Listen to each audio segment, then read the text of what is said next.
Nasabi mo na rin ba 'to? Paano ko kaya sasabihin kay mama na nag-fail na naman ako? Paano ko kaya sasabihin sa kanya na pagod na ako? Paano ko kaya sasabihin kay ate na bumagsak na naman ako? Paano ko kaya sasabihin na nasaktan ako? Paano kaya?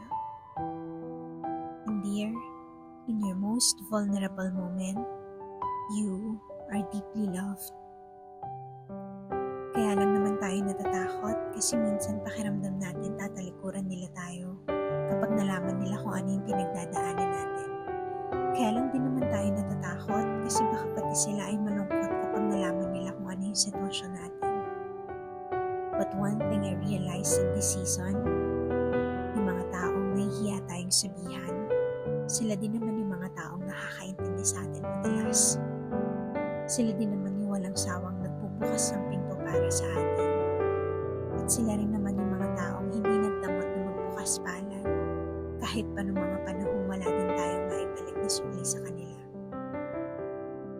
Dear, what you feel now is valid. Today, rest and allow God to take over. Nag-feel ka, nasaktan ka, iniwan ka, tinalikuran ka. You are never too much with the right group of people. Mahigpit na yakap. With love and prayers, Noel.